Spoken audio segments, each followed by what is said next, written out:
Hello, everybody. My name is German985, and welcome back to ranking HeroScape characters by how gay they are.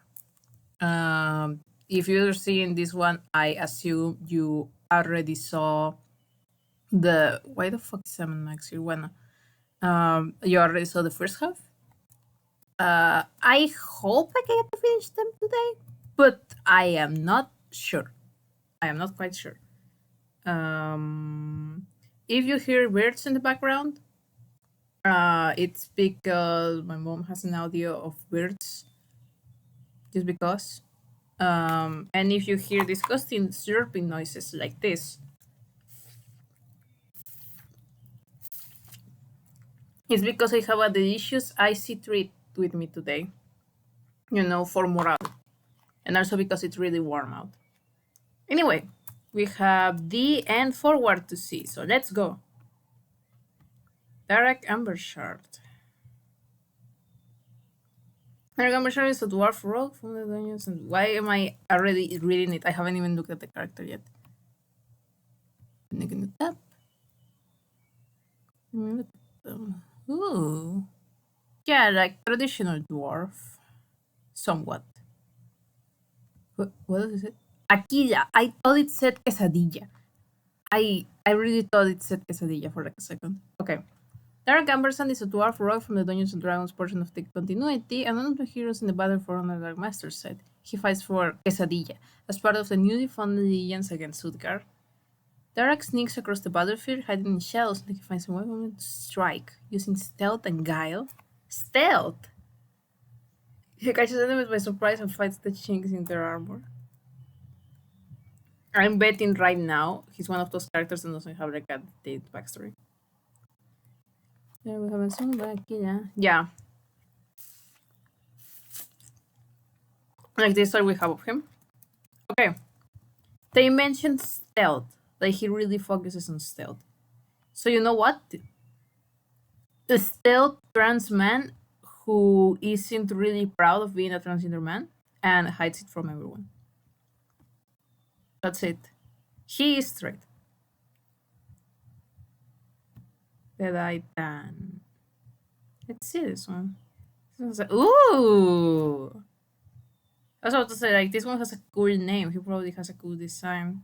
His design is very simple. I'm just always impressed by hats. Dan Maverick was a physician in a lonely town of South Dakota. Oh, he's from South Dakota. Well read and educated in Chicago. Dan had ventured west in search of wide open spaces and a piece of land to call his own. On the prairie, he discovered his love of hunting and became an expert marksman with his .5090 sharpshooter buffalo rifle. Did he kill buffaloes? That's fucked up. You're the reason buffaloes are extinct. Dan always brought down the big game, often taking his shot from over 3,000 yards. No, sorry, 300 yards. 3,000 would be fucking crazy. Dan's quiet little life changed one day when he went to make a deposit at the lead bank. At the lead bank? Was he used depositing it? And found it being robbed by bandits. Dan quickly fled the bank and set up a sniper position across the street. He took down 3 of the bandits before he was taken from behind. Just as Dead-Eye Dan was about to leave lead by the way of the gun, General Lurar intervened and brought him to Valhalla as a sharpshooter to strike at his enemies from afar. So he is sniper Team Fortress 2. Damn. I'm not a Chris. What was his voice like? I'm not a Chris Conman, Dad. I'm an assassin. What's the difference? Well, one is a job and the other is mental sickness. Okay, I like him. Look at him. Live Dead-Eye Dan reaction created by HeroScape and Alexandros. Hold on. I want to try something. Hold on. You are going to see the vision in like a second. How can I open this in a... Thank you.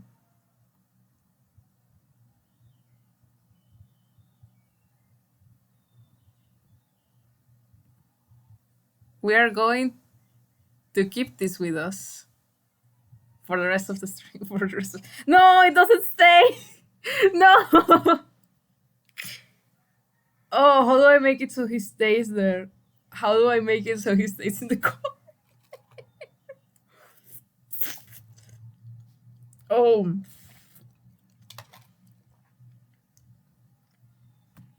I actually don't know, but I'm going to keep like this tab open just in case I figure it out. So, anywho, I'm going to give him the same head cannon that I have for Sniper Team Fortress 2, which is Gay Man.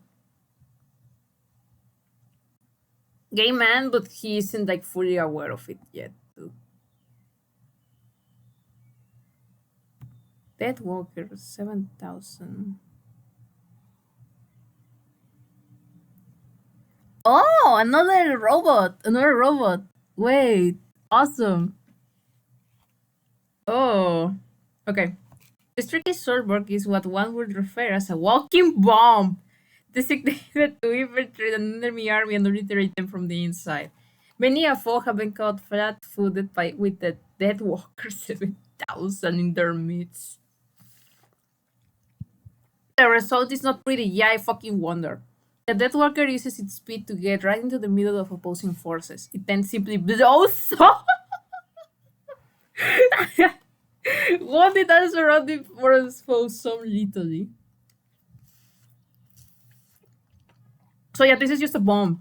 The other ability that makes this swordwork so dangerous is its resistance to range attacks. It has the uncanny ability to simply dodge most missile attacks.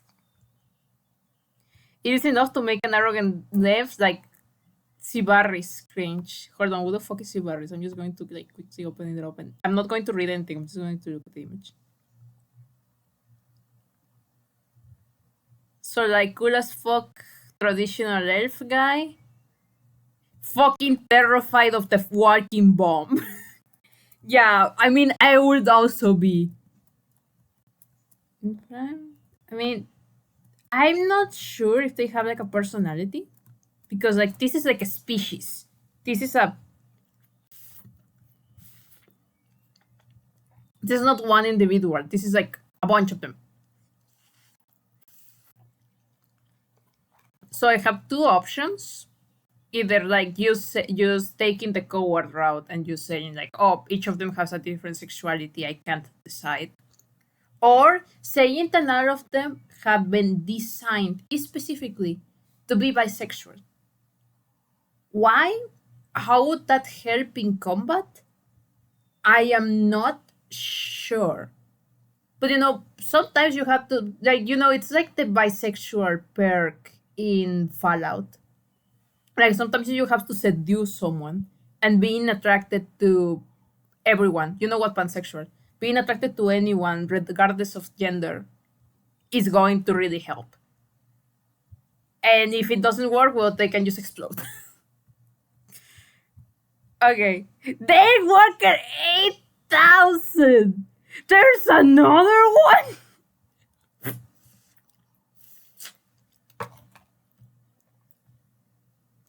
Oh my god. I think this is like an individual just from the little bit I read. Oh my god. This is a certified live Dead I Dan reaction moment. Okay. Deadly. That is how one would describe the sentient machine. It is not clear how intelligent it is, but one thing is certain. It is a deadly adversary. The Soulsborgs are a strange mixture of metal and reason. Whenever that reason is an artificial intelligence or an actual biological one, no one from Valhalla seems to know. The Deadwalker 8,000 is used slightly less dangerous than his big brother. And a little more vulnerable. I assume the big brother means the Deadwalker 9,000 that I'm seeing right here. Any hit that gets through his shield will neutralize him. However, his ability to rapid fire, sometimes hitting multiple targets, make him plenty dangerous enough. Oh my god. Okay. Same logic as the last one.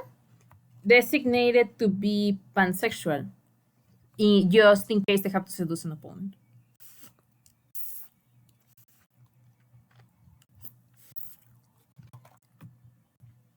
Okay. Now, their worker 9,000. What kind of fucking beast is this? I'm so fucking scared. Oh my god. Let me look at. Oh, that's. Let's see if we have. If they have like a little figure image of them. Dead worker stands proudly on a hillside alongside some temporary allies. Oh, look at them. Oh, look, that's the coolest fuck guy. Oh, yeah, this is. Look at that giant fucking thing. Awesome. Oh, look at that. Okay, let's read. Like his fellow Soulborgs, the Setian guards, Dead Worker 9000 is slowed down on his cumbersome full body armor. The little ISC treat that I have with me is running out of taste, and that makes me sad. Okay. His lumbering demeanor may have at first deceived those who are unfamiliar with Solbergs, but there will be ill advised to let them through. Networker 9000's armor is almost impenetrable, and one exploding fireball is No, wait, I fucked up! No, no, no, I lied. Don't restart the fucking computer. Please, I'm recording. Please. And one exploding fireball from this energy plastic, I weapon that could serve warriors in another second. To defeat Deathworker 9000, an enemy must find, by either luck or proximity, one of the few vulnerable areas under his armor plates. Knowing this, Deathworker often travels with Setian guards, programming them for longer range attacks as a reward for their loyalty and protection. Ooh. Okay. You know, they're not interacting with enemies. So they don't have a reason for to be pansexual. But I'm going to say pansexual anyway. You know what? I'm going to flip a coin right now to decide if they're straight or gay. Tails is what?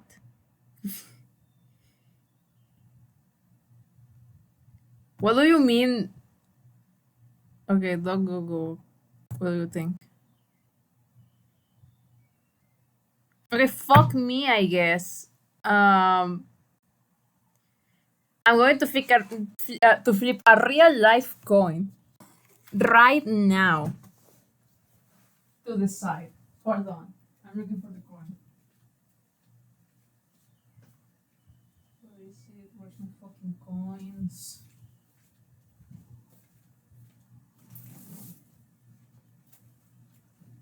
Coins.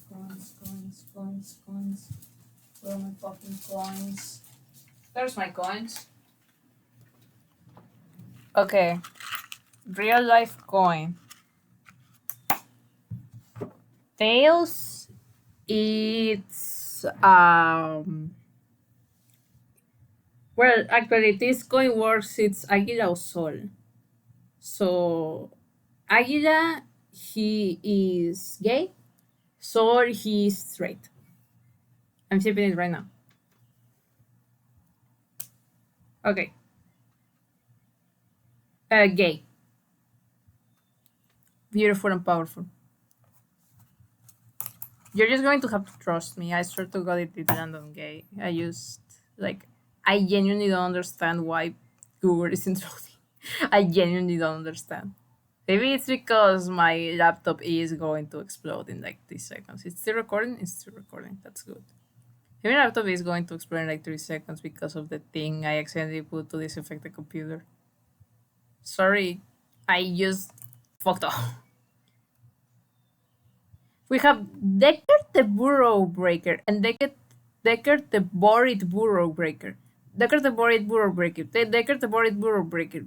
Decker the Buried Burrow Breaker. Are they two separate characters? Let me check that first. Hey, please load. Please. Please load. Hey, please load. Hey. Hey, guys, please. I want it to load.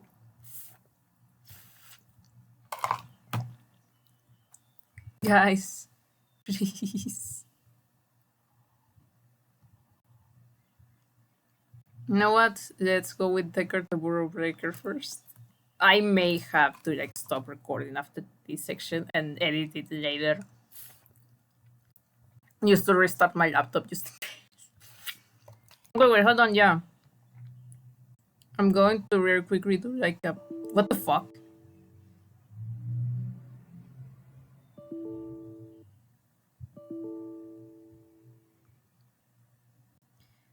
I think that dead workers exploded my computer. Okay, yeah, no, hold on. I'm going to stop recording like right now, and I'm going to edit it in post because they fucking killed my computer.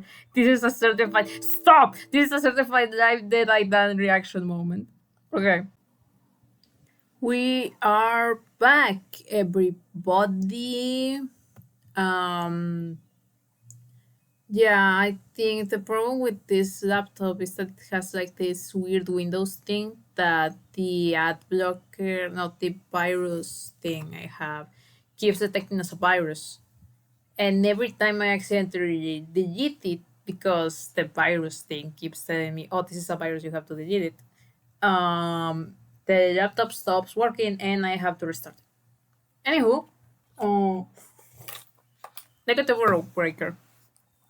Oh yeah, where is the other one?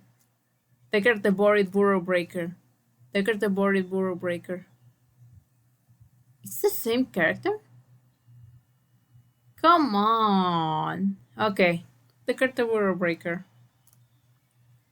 Before the Grand Cut work towers on Nox Dorma can climb from its rolling plains, the land's finest minds must plan their rise. Locations must be chosen, building materials gathered. And measured, crews hired of drafting, and the land itself prepared to host a new wonder. Building materials gathered and measured, sorry. Sometimes preparing the land involves removing its inhabitants. After all, pesky homes and irritating wildlife stand in the way of progress. Decker specializes in this sort of work among the people of Nox Dorma. His notorious skill at calculated demolition earned him the nickname Burrow Breaker. Here in Valhalla, he is the perfect choice to scout locations for works ambitious designs and clear them if necessary.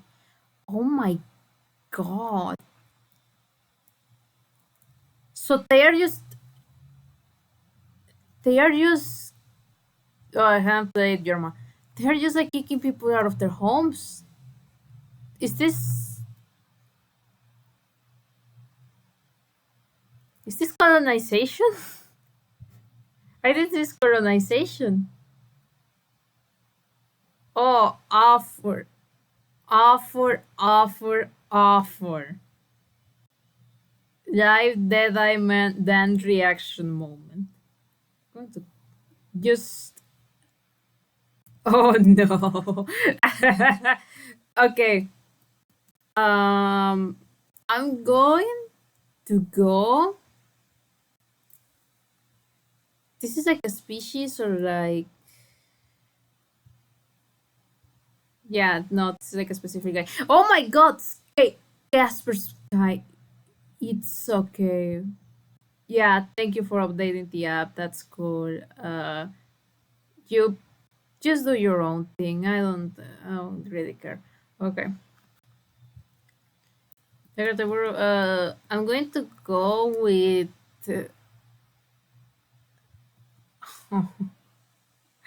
Oh. Okay, wait. He's kind of cute. He may be like a colonialist, but he's kind of cute. Um, I'm going to say that he's like bisexual or something like queer in some way, and they like use him to pink wash. They like use him specifically to pink wash, like the colonization of people. Where it's like diversity win. The guy destroying your fucking house is gay. Okay, next one. Destro. I remember I had already assigned Destro as a gay man because of the Baroness, but we are going to wait. Let's read. Born into wealth and power, James McCullen Destro. Don't ask me what those numbers are. Is of Scottish nobility. Wait, the Scottish nobility. Isn't Scottish and nobility kind of an oxymoron? Like, I think we don't want Scottish nobility. Is this another? Is this another like fucking conquistador? Is this another fucking awful? Okay. Upon inheriting his family's wealth, he turned it into power in the form of global vehicles manufacturer Mars, and that's what Mars is. Though he is ostensibly independent, he allies with Cobra out of convenience rather than with his high-tech weaponry. Destro already sees eye to eye with Cobra Commander, and is a much shrewder technician. However, his nobility and code of honor hold him back from achieving the commander level of complete ruthlessness. Damn, okay. This is if he is Scottish nobility, does it mean that the one Scottish guy is fucking killing him like immediately, like it's on sight? What the fuck is happening in the German? Okay, anyway. Abilities, synergy. What about history? This is what I want to say. Young Colonel Destro was born into a wealthy Scottish noble family. Upon inheriting this, okay. During a routine raid at Cobra Science facility operated by Dr. Mindbender on Earth, G.I. Joe's operatives bit off more than they could chew. When Dr. Mindbender activated his dimensional device, it connected to an unstable dimensional anomaly of a distant world. Causing the facility destroyed many Cobra and G.I. Joe who cooperate is called in the fray to be put in Valhalla. Okay, so they all died. You can just say they all died, it's okay. Oh, okay. Fascinating. So yeah, I'm gonna go with gay man. Because I had already said gay man and I don't like contradicting myself. He does kind of look like a cool gay man. Like I see it. Okay, Doctor Doom? Is this like the one Doctor Doom who I think it is? What the fuck is happening on the German street? This is Doctor Doom! This is Doctor Doom from the marble. From the marbles. Oh, okay. Well, I don't know. This is another one that I'm going to have to ask my girlfriend. Like, I actually don't know that much about him. Oh, fascinating. Okay, Doctor Doom is here also. Okay, Doctor Mindbender. This is the one that I mentioned with Destro.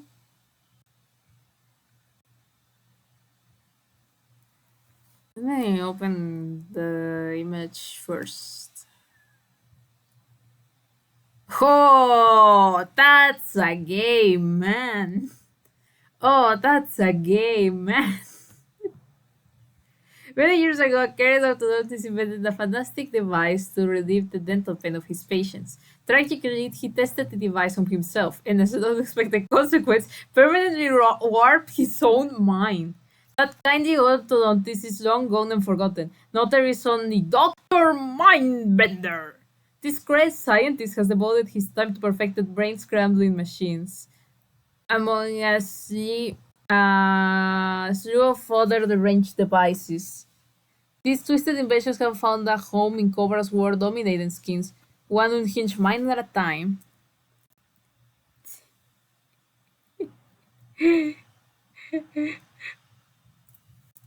Oh. So he was a dentist and now he's an insane person. That's beautiful. Okay. Routine Red Cobra Sciences is G.I. Joe. See, yeah, he killed everyone.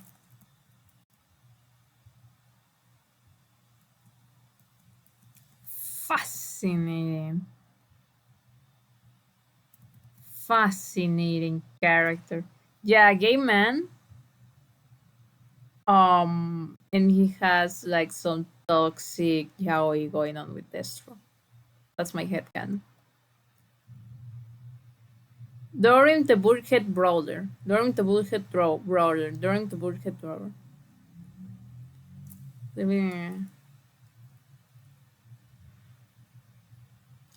Ooh. So that this is a dwarf. Awesome. Instead of hidden heart, Dorim is a dwarf of uncommon stubbornness. While he often stands beside strange creatures from distant worlds, Dorim has adjusted to life on Parhara uncommonly swiftly, formerly a cross-ally of the Barker General Quesadilla. Dorim is compelled to seek a permanent end to the ongoing war, a task he imagines cannot be accomplished alongside the Barker Generals, whose very title is a military rank. He hopes one day they might right their differences. Until then, he does what dwarves do best and follows his heart.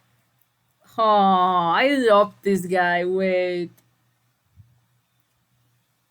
I love this guy. This guy is awesome. Damn. My battery is running low. Hold on, I have to plug in my laptop. I thought I had already plugged it in. Hold on.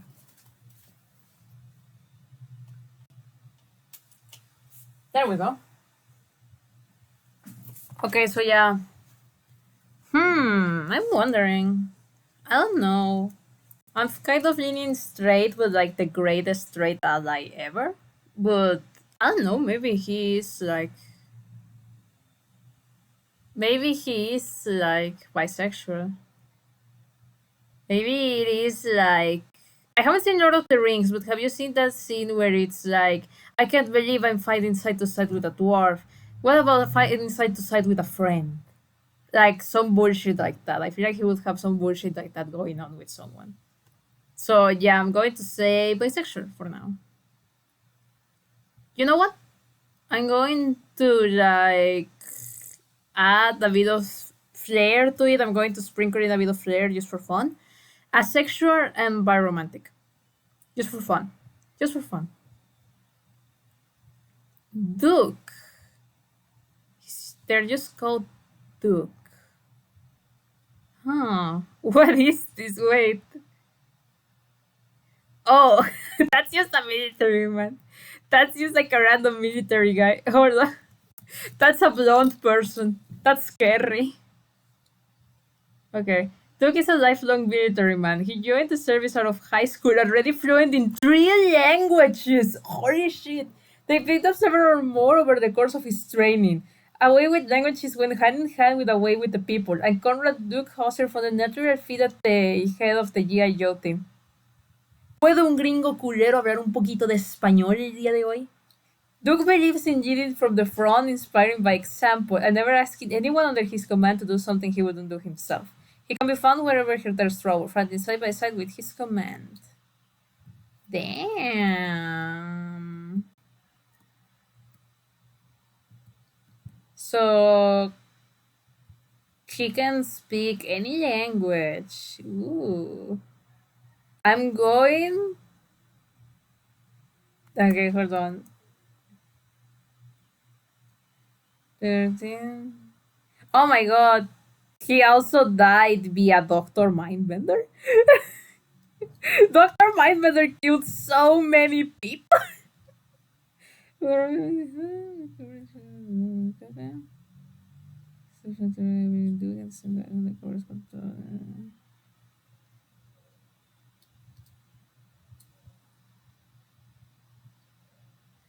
Okay, Destro helped release Duke from mind control. Due to this, I'm also going to give him like some actually healthy yaoi going on with Destro. I am shipping all these military men and also Dr. Mindbender. They're like in a weird polycule. They have some weird polycule shit going on. So yeah, I'm going to say pansexual. Just like he can speak all the languages, he can fuck any person he pleases. So this is beautiful.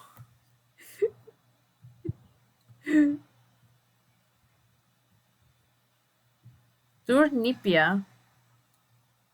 Okay, we're almost done with the D section. That's fun. Turnipia learned the secret as a young healer from the Dorket tribe. That her species grew back those limbs. That the comfrey herb cured illnesses and that hidden scream her tribe protected could heal even mortal injuries. In those days, intruders were dealt with swiftly, and their flesh faded right through harsh winters. But then the Valkyrie arose, and everything changed. Kyrie descended upon the swamps in the days following. They said they had been sent by the Archivelliner, that he owned his land from the horizon to horizon, and that they were seeking a spring that would make it in a river out of Valhalla.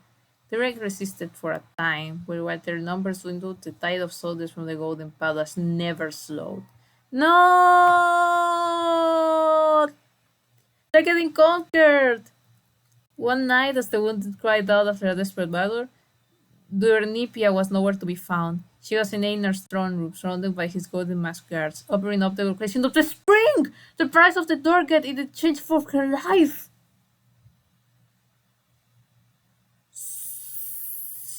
Stew! Einar regarded her richly. Even as the soldiers raised in the village, she was adorned with gold and given a permanent place of honor in his court. He even provided her with her own laboratory from which to pursue the study of many, and she quickly went to work. There were many strange soldiers to heal indeed after Einar drank from the spring and became a Valkyr, and creatures from across the universe became her patients. Damn. If she had any regrets of betraying her tribe, she had not carved them away so that only a cold pursuit of science greatness secrets remain. Damn! She's an asshole. But damn, fascinating character. Fascinating character. Really fucking cool.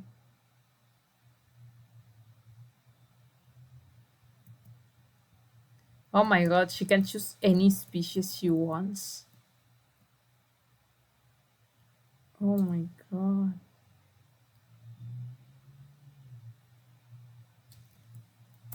Okay, I don't know. I don't think she has time for like romantic or sexual connection. But I'm going to go with hmm. She gives me like evil lesbian vibes. Like just the most evil fucked up lesbian you have ever met. She's going to like if you are a woman, she is going to dissect you extra gaily, but it's also going to hurt a lot more. That's my headcanon. Done. Is that how it's pronounced? Done? I hope so. How much do we have left? E, F, G, H, I. I think we don't have that. No, we have a lot left. Let's be honest with ourselves. We have a lot left, so let's get going. Um, don't. Oh, wait. Is this the cool rat that the cool guy was riding? Yeah, it is. The hunting hounds of Nurondia are legendary for their ability to track anything anywhere. They are simply more intelligent and cunning than any other mouse. However, these traits are not what make them ideal for tracking. It is their ability to trick quarry into doing exactly what they want that makes them superior hunters. Among these dogging, Don is a sovereign. Not only is he a superior tracker, but Don has the ability to simply paralyze his prey with fear. His mere glance is enough to stop all but the most skilled of warriors in the tracks, rendering them helpless and an easy target. Oh.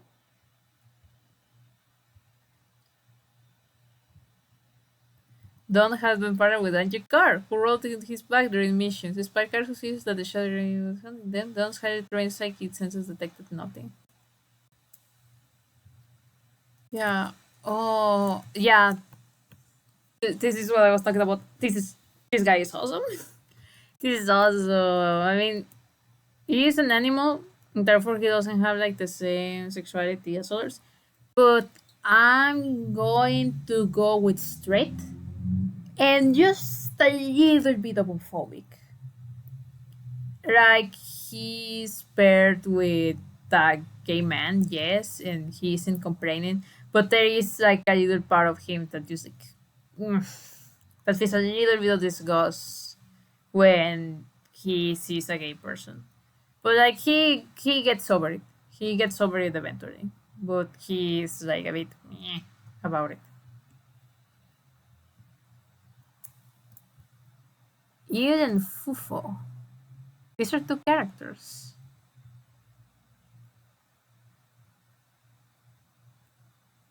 Let's open. Oh, wait, this is funny as fuck. Wait, I wonder which is Eel and which is Fufo. Okay. Lawrence are practical. When the young goblin is old enough to hold tools, they are given a fitting name and a role to fulfill and set to work. Strong swimmer by age 9? Great. Your name is Sid and you're a diver. So when Borarak summoned Eel to work in the harbors of Hokeland, Eel figured out it was a good job as any. Besides reclamation diving for Borarak Enterprises should be diving for dwarven scraps back home on Phelan. Sure, the waters were polluted and murky, but the worst thing you were liable to stumble across was an angry fish of some toxic waste. Not a heinous forgotten trap from the 19-year-old Corey fragment. 1 minute he brushed up against some old sword, and the next his skeleton just ripped itself from his body and started walking across the bottom of the bay to map knows where. For those working for Bodarak, if you reclaim something that wasn't on the mission brief, you could keep it. Well, that wasn't officially part of the contract, but it was also not part of it. It also wasn't not part of it. So it was fair game as far as you saw things. This let him claim pieces of scrap there, here and there for his tinkering, and Barak rewarded self-improvement. It's also where he found Fufo! Deep in the stripping crevice, Ear found a smooth bronze box covered in stretch markings. So of course he opened it. Inside, staring back at him, was a weird little green dove of eyes and tentacles. In that moment, as their psychic bond formed, Ear caught glimpses of what the creature had been and would become, saw galaxies stretch before him, and felt the creature's contradicting boundless senses of timelessness and of loss. But goblins are practical, so he also saw an opportunity. Fufa grew quickly. Within a week, they were bigger than Yu himself. After a month, Ear could ride them. After a month after that, the pair left Scrap diving behind for a dive as privateers aboard the Equilibrium. Now, having ravaged the seas for over a year, the inseparable duo fights with unmatched coordination. Ear laughing aloud to quips only he can hear. Oh, Katsuru and a random fucking goblin. This is so cute. Oh, they're besties. They're besties forever. Oh. Oh, I love them. They're so cute. Okay, so Fufo is smart enough to be like to have a sexuality, I think. And so is Seal. I think that Eagle is straight but a very good queer ally. And Fufo is I mean he's Katsuru.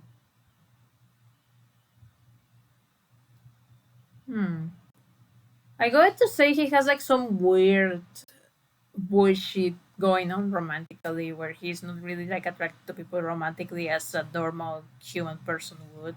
Or even like an aromantic person would, not really experience romantic attraction. He'll be like somewhere in between, but like an in between that is like fucking terrifying and then away from this world.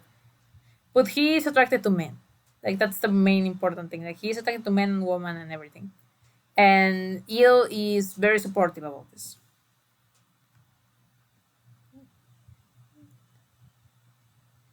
Okay.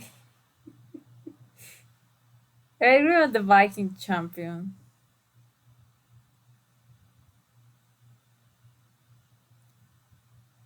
The Viking champion.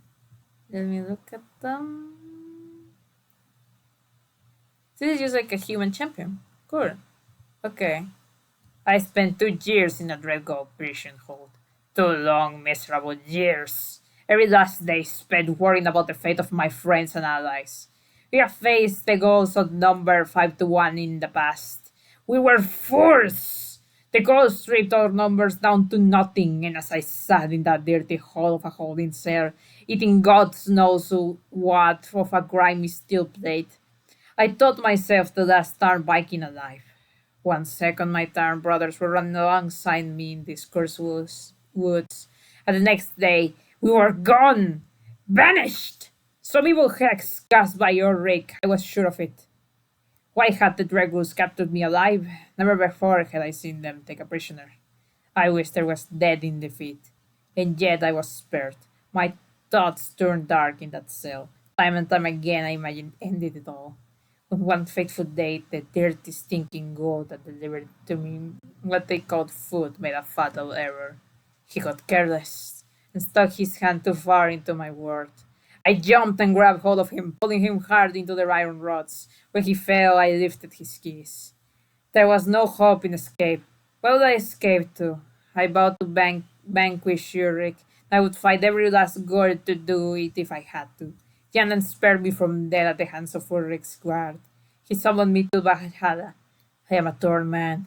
My turn, brother Zibon, and for that Yandar has my gratitude. But why? Why was I left to rot while they were given a new and noble cause to which to fight? Why did it take 2 years of torture for Yandar to summon me as well? I am not the same man that left in the woods of Cordland. Jesus fucking Christ! Okay. Okay. Okay. Um. Oh my god. Oh my god, this poor guy. Gaiman had a homoerotic relationship with all of his fellow men, but he misses them dearly. I miss my men, Tails. I miss them a lot. I'll be back. Okay, El Tahel, if I'm reading that correctly. El Tahale, El Tahel, El This was a really bad idea, I gotta be so honest. This was a bad idea. I don't know what I committed to this, but I'm having fun. Okay. What is shit? Hey, I actually don't know what you know there. The sound of rumbling thunder means the fierce Goliath warded Etahel is near. The ground shakes with her every step. Okay, she is a girl. Etahel is a Goliath island from the Dungeons and Dragons portion of the continuity. It's included in the Heroes of Arcres inclusion. Visions of the Coast. God damn it! We don't have a bio for this! Oh, come on! We don't have a bio for her. Oh.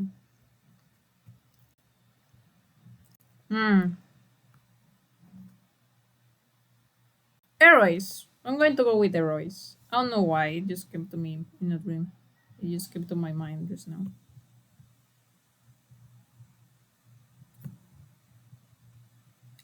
Don't worry, people. Lesbians who are into giant woman. I do think she will carry you around and stuff. You are her ally, but I don't think she's like really like experiences romantic or sexual attraction. Not because she's a giantess, just because. Emiron. Oh my god, is this another of the ones that died from the wolves? Yeah, I think. Friends, look up! The wizard Emiron shouts, following Emiron's pointed finger the elves as spot a silhouette amidst the moonlight. The princess on her mount! We must reach her before the werewolves! He throws a coarse rocks as he gazes up in horror. The strength of the werewolves is known to increase with the full moon. None in the order could have guessed at the sights known readily before them. From among the canopy of trees straight out before them rise the forms of three Nubians leaping high into the night sky, clawing at the air. The werewolves catch the core of princes flying griffin and drag it out of the sky. To me! Everyone shouts, striking the ground with his staff. The members of the order spread out across the surrounding landscape, out vanish streets of smoke and reappear around the grey cloak everyone. The stone is in peril! Take action, brothers! And then everyone fucking died.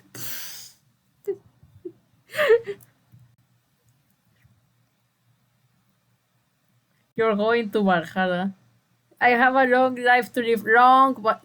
Valhalla is calling to you. Oh. I forgot what sexualities I got given the other ones, I gotta be honest. But I'm going to say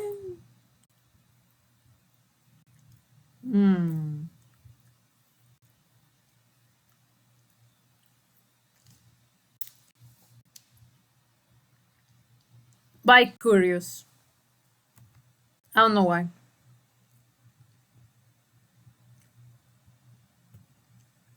Empress Kyoba. Ooh, wait. She's awesome. Her stark beauty is like the golden sun setting against the snow-covered horizon. Her family has ruled in this firm for generations before count. Just her father before her, she inspires a extreme sense of loyalty in all of her sermons. Einar holds Kyoba in high honor. Who was Einar again? Oh, I think we haven't gone to Einar, or have we? I actually don't remember. Oh, it's a... okay. It's a thing, okay. She is spotted frequently in his court. Some Tiberian Kyrie say that her visits serve not only to share plans of battle, perhaps Kiova's stone heart is not as hard as she would have made it believe. Oh, she likes men. Oh, romance. The Empress is never seen without her personal scope of Imperium. When attacked, Kyoba draws a running great sword and sings out in clear and icy voice. Her song is a hymn of battle. Its words bear an ancient magic. It is a prayer of protection for those who serve her. Here's my headcanon. Remember the one that I had said was a romantic and a lesbian. She is the inverse of that. She is straight and asexual. And I'm going to choose to believe that her lover is very respectful of that. I'm going to look at the story real quick. Okay, it's short. Archie. I want to see what the guy she's hanging out with is.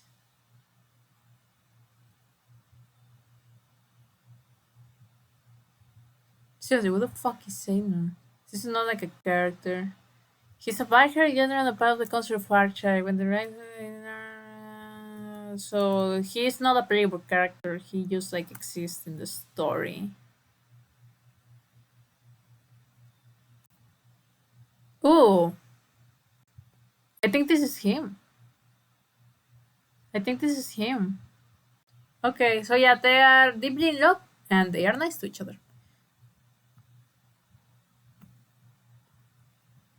Revan Sun Shadow. Ooh, elf?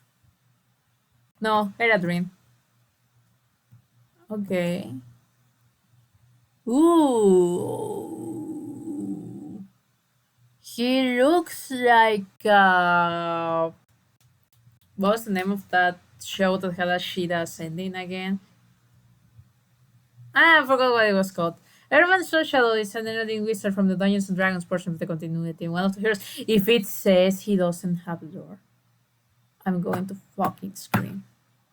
For the Battle of Underdark Master said he fights for Jandar as part of the new Grand Alliance against Utkar. Erevan channels raw arcane power into mighty spells to scorch the battlefield. Like any good wizard, he puts monsters into place. Anything that stands in his way is blasted into bits. No se da person to continuity, Evan will have soul of gender to Valhalla, blah, blah, blah, blah, blah. Okay, no, we don't have much lore. But I'm going to say bisexual. And it's like he's like the most graceful bisexual you have ever met in your life. Estivara.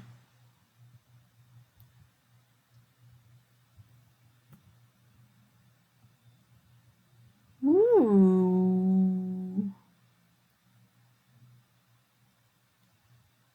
Ooh, she's fire. Hold on, she's awesome and fire. Okay. Estivara is a draw Arachnomancer from the Dungeons and Dragons portion of the continuity and was included in the Heroes of Fire and expansion set. Wizards of the Coast did not write lore bios. Oh my god. So we know relatively little about this character. So it's notable that she is responsible for giving the Valkyrie General Valkyries his powers through a dark ritual, right at the duration of drinking from a wellspring. Ooh.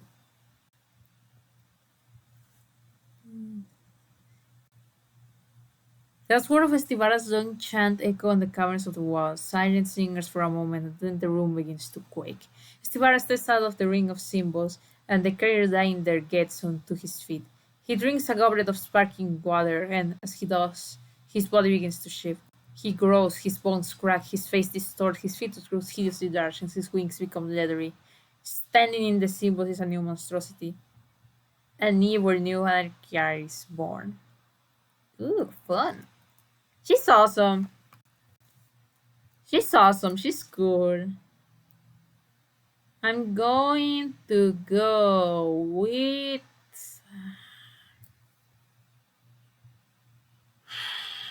do lesbian women or which are more likely to do dark magic, lesbian woman or bisexual woman? You decide. You at home get to decide this. Ever Scarcaber. Let's see. Ooh, I'm already reading right here. Write lore bios for the characters. Oh my god, start writing lore bios. I want to read lore. I want to read cool character lore.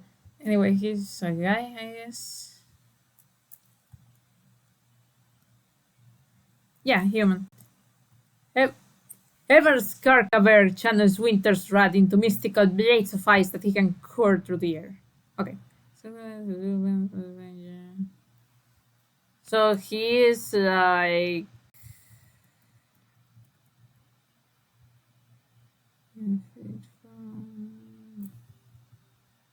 not much in terms of lore, but I'm going to say that I'm going to leave a live dead eye then reaction in the corner just for what I think because I don't know.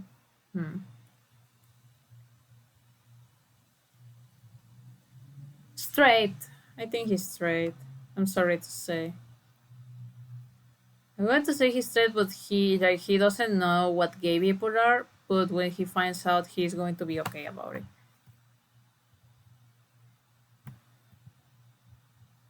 Ewasha, Master of Tides. Ooh. Ooh. Ooh.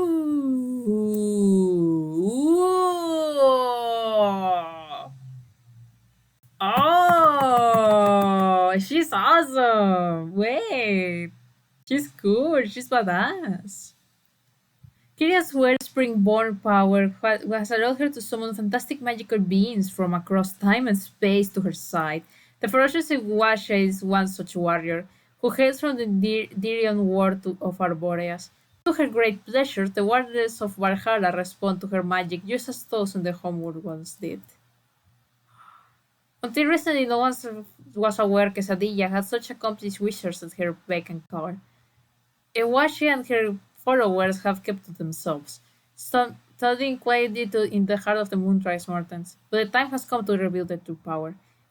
And Ewashia has been quietly eager to try her new spells in real combat. Ooh, she's awesome! Ewashia was an accomplished witch who had a loyal companion in the form of Kita the Spring Runner. Hold on.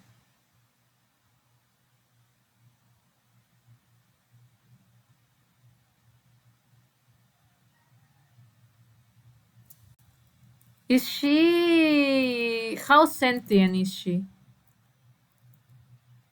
Okay, she's a beast. No, I don't think I can. I think she's just a pet. I think she's just like... was a colleague of Rakut, steward of the... She, Kita, and Onshu would come to work together for Akila. Anyway, she was waiting for the time to reach. Okay, hold on. Shikita and Onshu.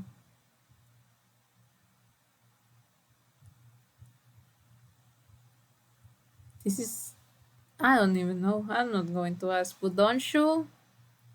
But by her own loyal companion Suya, Arquilla often summons beasts to perform her wishes and her performer at home once a shaman. As a Wayhide, he understands either what has happened to it, but his high spirit to the witness is beloved by many Arquilla's lands. Okay, but like, is he sentient? How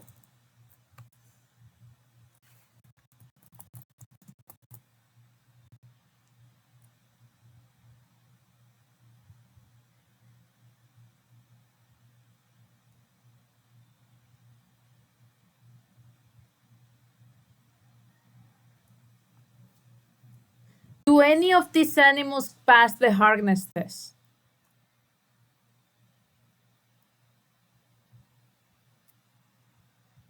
But why is it so low res?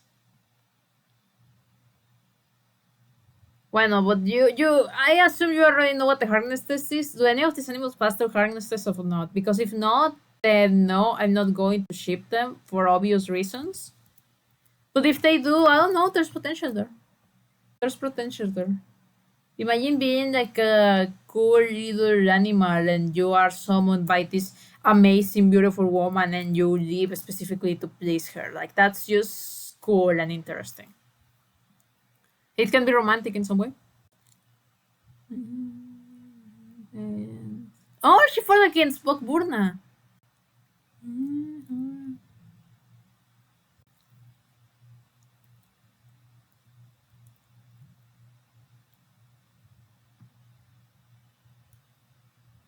Okay, I don't know what her sexuality is, but I'm going to go with lesbian. Just like the most beautiful lesbian woman you have ever seen in your life. And you know what? Transgender. She is a beautiful transgender lesbian woman, and she learned magic. Specific, she learned magic to transition.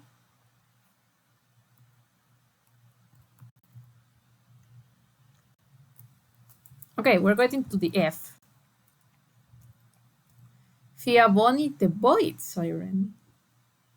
Ooh.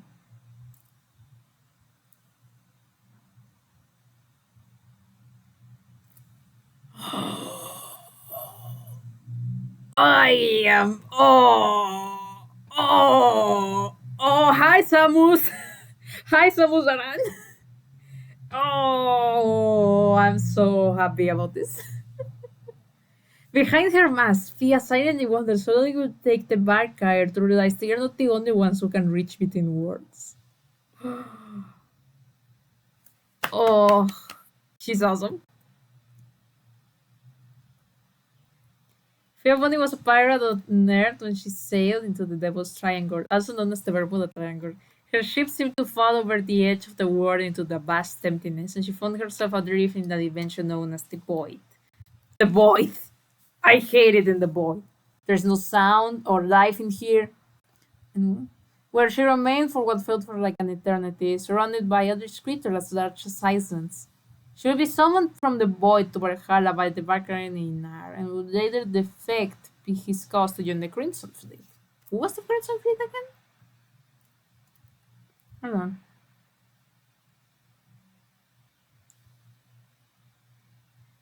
Oh! Oh, she's with Crimson Widow! Oh! She's with Crimson Widow! Oh, the Yuri is crazy! The Yuri is peak! The Yuri is awesome! This experience, Fia Body did not speak, but instead used sign language gestures to communicate. She seemed to retain the power to reach between worlds from her time spent in the void and was capable of calling eldritch beings such as the Kraken. She became captain of the ship void in the Crimson Script, when her crew included Killian Bain, Dorim, Tailborg, her brother, and Nurse of the Silver Scimitar. Together with Bogbur and Killian Bain the third, she would follow instruction from one such mother. Okay, yeah, this is like the lore they have. But she she joined the Crimson Fleet. She was working for the Crimson Widow. It's it's not even funny. It's not even funny. The Yuri is crazy. The Yuri this is crazy. Oh, remember when I said that Crimson Widow like is bisexual but tends to date women because women respect her more. This is her beautiful butch. This is her beautiful butch. Oh, oh, beautiful, beautiful. Love wins. Love wins everywhere. Oh, I love Pia with the Void Siren. Anyway, Finn, the Viking champion. But I feel like this is going to be a human. Yeah, this is a human. Like a cute Viking. Bold, brash, and commanding, Finn, the brother of Thorgrim, is well respected as a spirited warrior and an inspiring leader. When Yandar rescued Finn from the Dreadgors and brought him to Valhalla, he gave him the indestructible sword of Guther, drawing power from his wondrous weapon. Friendly forces fight beside Finn increase their strength severalfold. Finn's swordsmanship is solid but not supreme. It is his sheer fearlessness and denial of death that binds and motivates his followers. So transcending is Finn's charisma that if he perishes, it is rumored that his spirit will live on inside of them, inspiring them to fight with their greater ferocity. This man is gay. Well, I don't know. Maybe he has women in his group. Like if he has women in his crew, I think he is like a beautiful bisexual man who loves his crew also very much. Look at him, he's awesome. On Earth,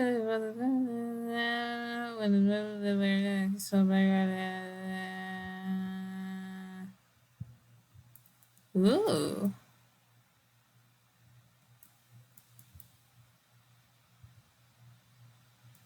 Okay, I don't understand what any of these words mean. But this also, I like him. He's cool. He's fun. Okay, Gimbal.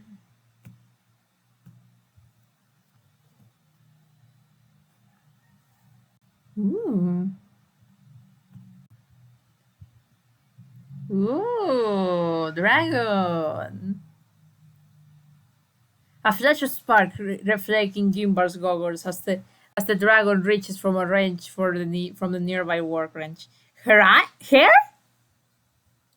Never leaving the open panel before her. The tools in the base camp are paltry compared to her workshop in New Hawkland, but they will have to do. There was hardly enough room for her supplies alongside the medical tools that Durnpia had insisted on. Durnipia. Was this? Yeah, this is the evil fucked up lesbian. Still, Gimbal had worked with less. Icaria had offered the array of technology available in Valhalla, but it had never stopped the curious dragon from tinkering. Limitations only fueled her creativity. On a work where size and strength determined who rules and who is subject, being bored the round of a clutch was often a dense sentence. She's a runt! Oh! But it was not Gimbal's fate. As a hatchling, she quickly learned to survive using her wits and knack for engineering. So renowned was her gift of invention that she was invited to courts of dragonic royalty to craft contraptions never seen before in Icaria. This only made the other Sions resent her more.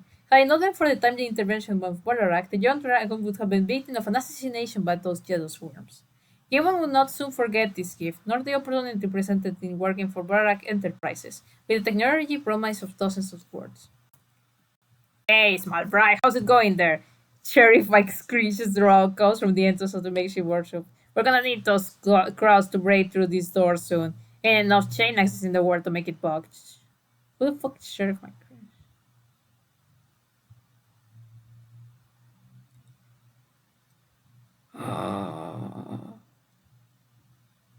Is that Nicolas Cage? No, he's not Nicolas Cage. Sorry, the Spider Noir is fucking with my mind. Okay. Gaiman grits her teeth in a quiet snarl, pretending not to hear the lawman over the sound of machinery. Finally, the last few words to occur, she carefully puts her tools aside and clambers into the cockpit of the greatest creation again. With a titanic rumbling, the dragon mech rises above the cab. Wings spread and a jet of orange flames stream from the bread apparatus for added effect. I told you, human. The dragonic pivots an enormous metal claw to the point of a visibly impressed my Greek. Do not call me small. Damn! She's awesome!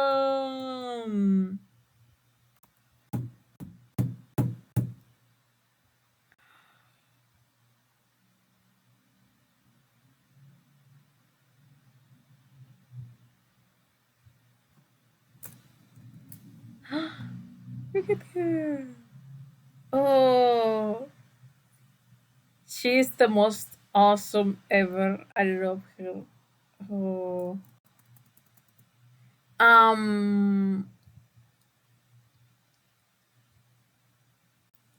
Aromantic bisexual and has in fact juried out a bit with Durnipia.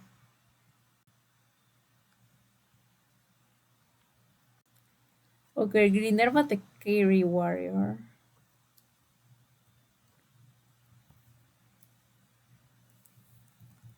Ooh. I feel like I say ooh every time I open a new page. Oh, wow, wait. Wait, look at this. This is awesome. The Valkyrie Killa has hails from the Moon tribe, a culture of Kiri living in the Valhalla's Tikari jungle. Before the West Screen were discovered and Valhalla's endless war broke out, her people focused their efforts on preserving the nature of the jungles. They tended the land and in turn the land tended them. Well, now there is war, and the Moon tribe's priestesses must be more than spiritual leaders.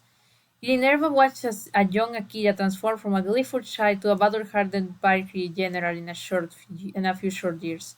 She watched her people die in battles over foolish ambitions of pirates who hold the younger Kirin in the guard. She has watched herself change into an older, wiser, and colder version of who she used to be. And Minerva has changed her priestess's robes for armor.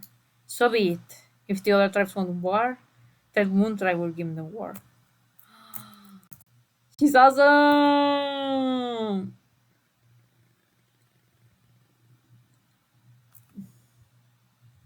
She watched the young priestess as Akira. Who was Akira again? Or no? No, this is another one that this isn't a character. Well, the fucked up is she Quesadilla? Yeah, she's Quesadilla. Okay, she watched Quesadilla become like the terrifying Valkyrie.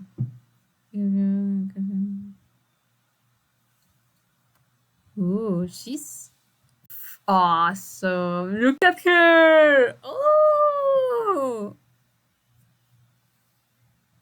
Okay.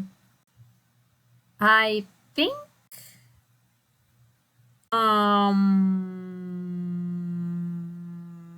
going to say I think she's straight. I think she's straight, but she hasn't really found the time to have a relationship, and she probably won't, and she is content with this. She is in a romantic, but she doesn't really care about romantic relationships that much, and she's awesome. Look at her. Grimnack. I'm going to start like opening a bunch of these so I don't have to like open them one by one. These are the left G characters. Maybe I should make all the G characters K for fun. But no. Grimnack. Ooh, is this a dragon? Oh, it's an orc. Oh, he's riding a terrifying fucked up creature. Okay. Aside from the terrible savage world of Grodd, Grimnack was an orc warrior of the most menacing kind. Oh, he is from the same land as the detective one. He turned onto the battlefield atop his ferocious T-Rex. That's a T-Rex! Raising his spear triumphantly and daring his foes to outrun him or to take cover. Enemies who couldn't do so many have likely met either of two gruesome fates. Those who managed to invent the vicious jabbing of Grimnack's spear may have faced the T-Rex deadly chomp. Many warriors was swallowed whole or munched a morsel at a time by this barbarous beast, while their comrades would only look in terror and revulsion.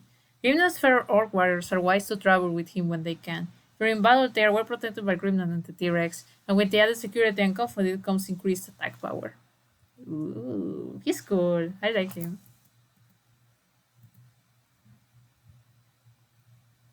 Conformity Alliance, Grimnack was a problem.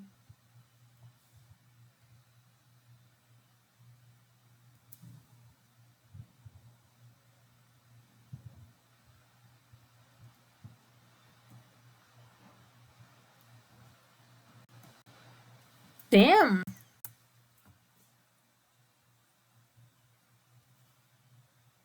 Well, he is fucking awesome. I'm not sure for a sexuality for him. Like most writers in HeroScape, Grimlock is the name of the orc. However, the dinosaur is affectionately known as Chompy in the HeroScape community since 2006. Oh, Chompy! I love Chompy! Okay, so I think Grimlock is.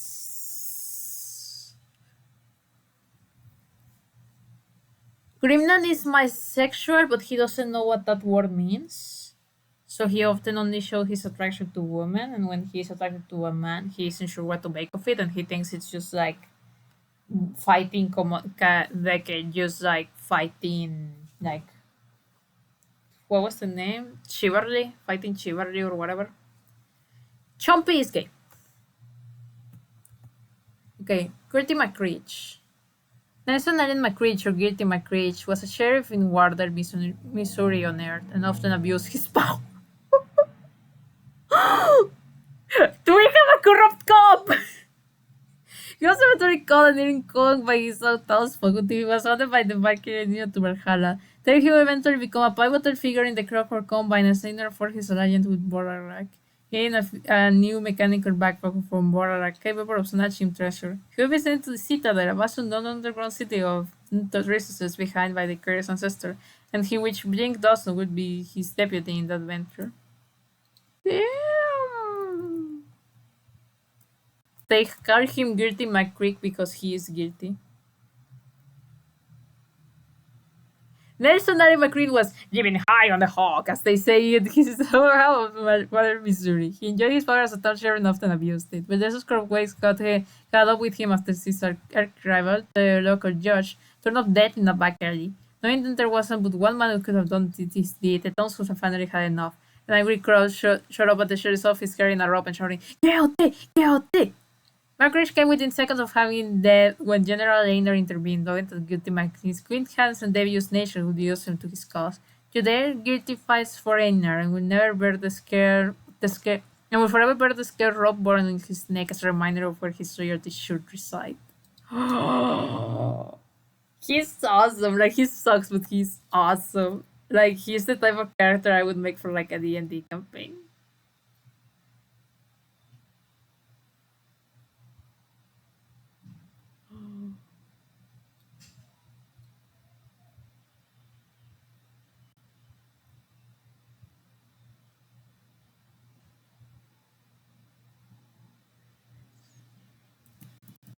Oh, look, they have a Dr. Octopus arm. Ooh, okay, hold on, let me read this.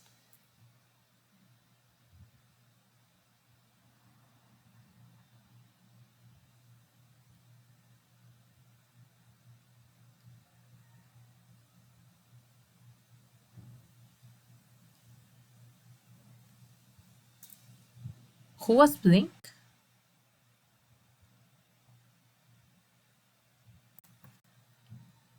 Hold on, who was Blink again? I don't know who Blink is.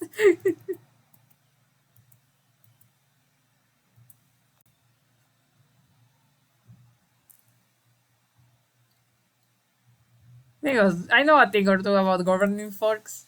Yeah, and you were an asshole.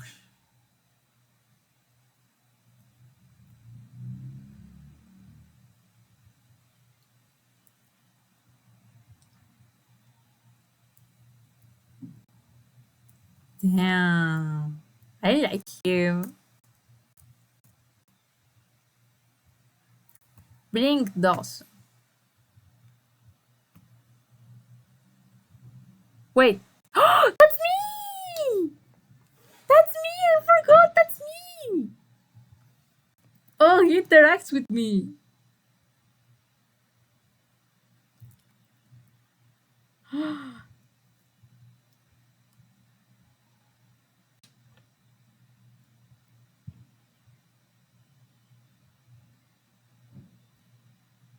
Ew.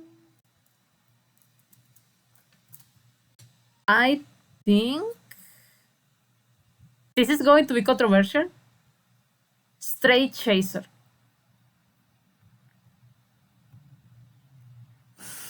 Anyway, Gurioni. This is an ogre. Oh, one-eyed ogre. The marky-skinned ogre bears its sharp teeth in a twisted snarl. It smashes its way through my allies. Mine? With mighty stroke of its great stone claw, but that awful tormenting yellow eye, it never puts its focus off of me. I turn my arms to reach my weapon and fire, but they just hang there in my sights, dead and unresponsive to my commands. That eye, that horrible, awful eye. That terrible, awful yellow eye. Just keeps staring this piercing stare. I felt it reach and stabbing at my brain. It forces me to stand there and helplessly watch like a coward as my friends fall, one after another. Stab, stab, stab. I feel my fight shutting down. Darkness creeps over my vision and grabs on the walking world loosens. But even in the dark silence of consciousness, that awful eyes, that awful yellow eyes still haunts me still. Dumb! Jesus Christ!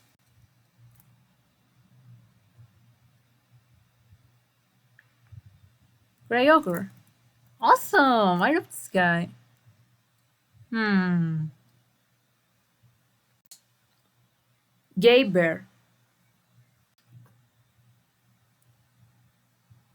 I think Gay Bear. Like an insane gay bear. Probably into hypno in some way. Okay, we're at age. Please release me. I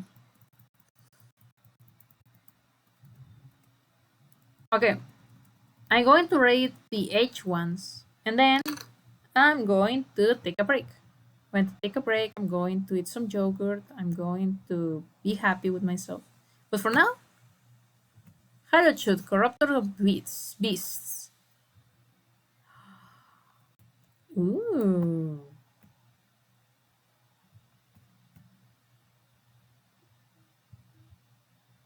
Ooh.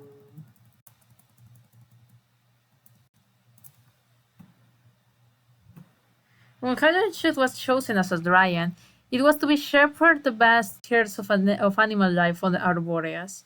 She endured intuitive walks with Werken eyes and made friends of the mesmer scales. She lent her hand to the smallest spring runner and the largest dragon alike. But those peaceful seasons were long ago, before the extraordinary walk and Haruchut learned what true power meant. There was no birds on the day that Skordai returned from their ages-long slumber. Only the deep rumble of churning earth and tearing roots below. The silence was finally broken by the horrendous shrieks of the bursting vanguard and the high-pitched chittering of thousands of infantry pouring out from sinkholes in the forest floor. As streams turned to splinters and beasts dropped to shreds in the onslaught, Harukshot was consumed with rage unlike any she had ever known. The Skordai were not animals, but a plague. A blight upon Arboreas that must be stopped at any cost.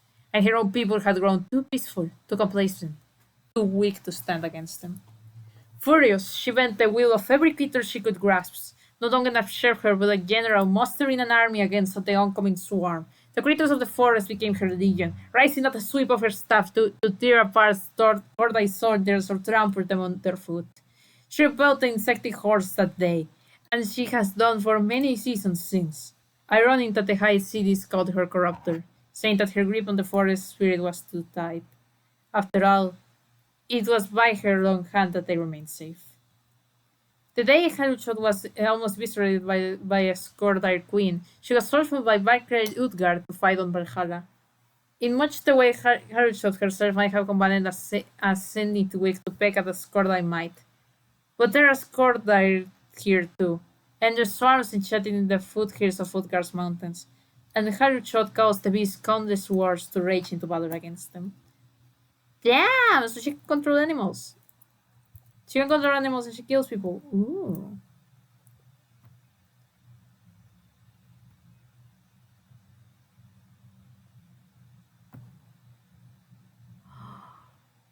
Look at this design. She's awesome.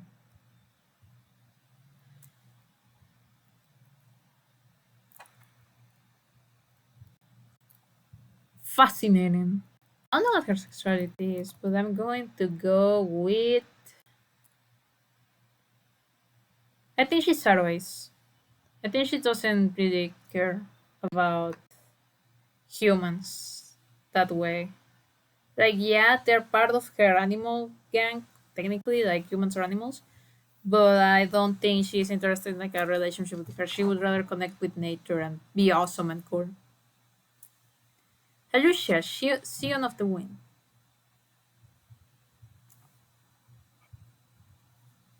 Oh, this is the one that I had opened. Yep, this is the one that fought alongside like a cool animal. Yeah.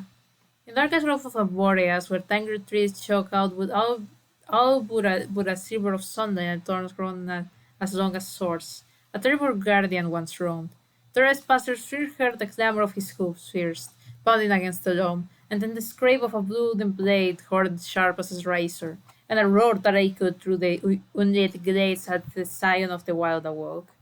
They would not notice until too late that the roots had grasped their feet, and gave no escape as the great wizard galloped into view on a stretched sword, ready to cleave heads from shoulders. From Halucia, to harm the hallowed trees of Arboreas, from whence the enchanting lifelove of the word flowered, was an offense worthy of a swift death. Those who brought rot and decay to a world of everlasting life and desire above all. But Halucia's terrors has endured for centuries, and time has brought his memories through a thousand springs and winters. He scarcely remembers which word he walks now. Truthfully, it matters not to him. Until wherever a dying land cries out for vengeance, he will answer with his blade. Okay, I have an idea.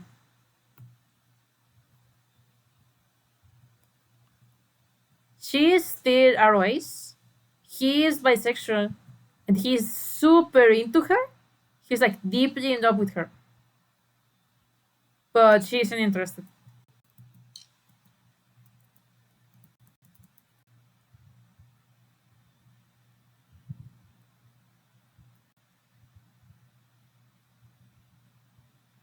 Hmm.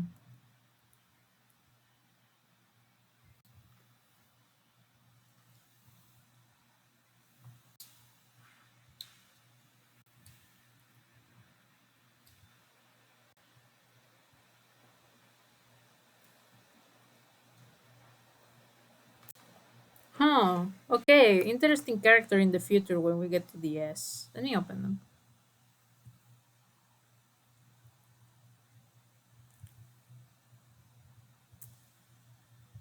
Ooh. Oh, this is the one that's scared of the fucking bombs. I remember now. So you would rather be reassigned to position than stand up position.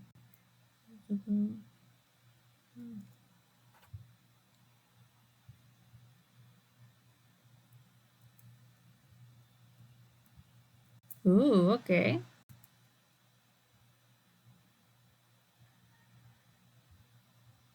Okay, I don't understand what any of those words mean now. But yeah, I still say what I said.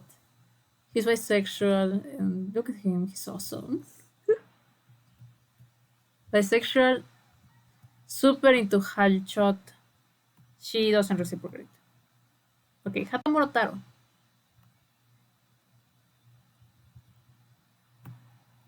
She's just a random human. Ooh, wait, no, not a random human. A cool as fuck human. Samurai. Standard of Einar shall never fall. Hatamuro Taro will never fail. On overtime to want, the samurai of Einar gather under the waving yellow banner, and at Taro's command, fight with such renewed might that their enemies falter and scatter at their feet. Taro's sword has been passed down for 5 generations, his armor 7 generations. He will not dishonor his fond fathers by proving himself unworthy of bearing these tools of war. In battle, Taro shows unrelenting courage, and that makes him knight unbeatable. Oh, look at the little bag of things.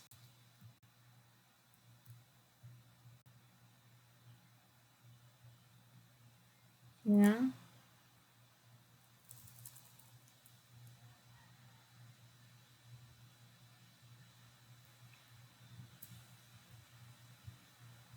So Japan is writing on tarot strikes translates as hero. Fun. I think he's gay and he doesn't know. I think he's gay, but like his honor just doesn't let him express that. Why is your mouse hungry? Son?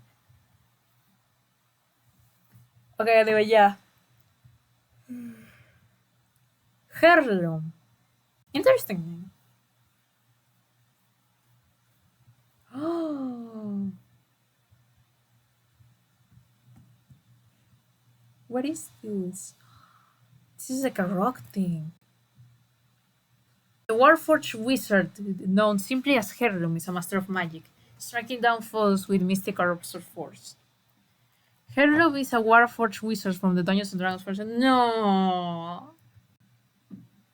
No! Come on! I wanted to know. This is such a good.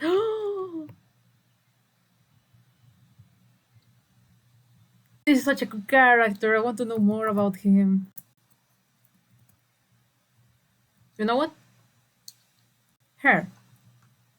Transgender woman, she isn't aware of that yet. Straight.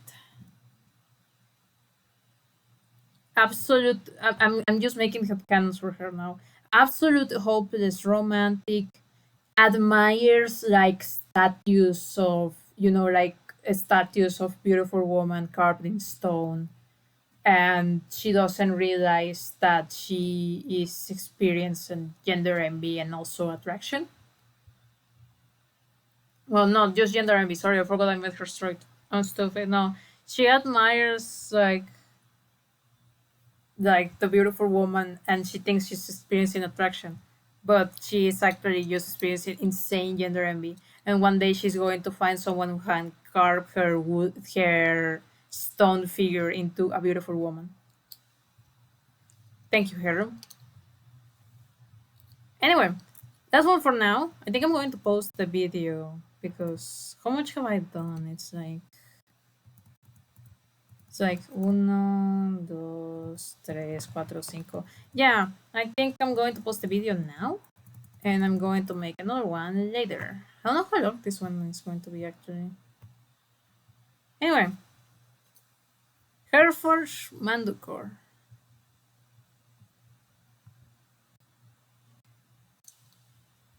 What is that? Machine of evil and terror. Okay, keep the fire alive. At first, the entire crew took up the refrain as they fed every non-essential item they could find into Hereford Mandukor's roaring furnace. So long as the Hellforge burned, the Ace Seneca aboard the brimstone-class Star Cruiser Terror would still hope to repair the ravaged vessel. Those hopes, alas, were in vain. As days turned to weeks, it became clear that the ship could not be salvaged. As the weeks turned to months and no help came, the crew's ritualistic refrain died away. It will soon be replaced by screams of terror. With non-essential supplies exhausted and further repairs impossible, the crew initiated shutdown protocols, hoping interactions would last until a rescue vessel arrived.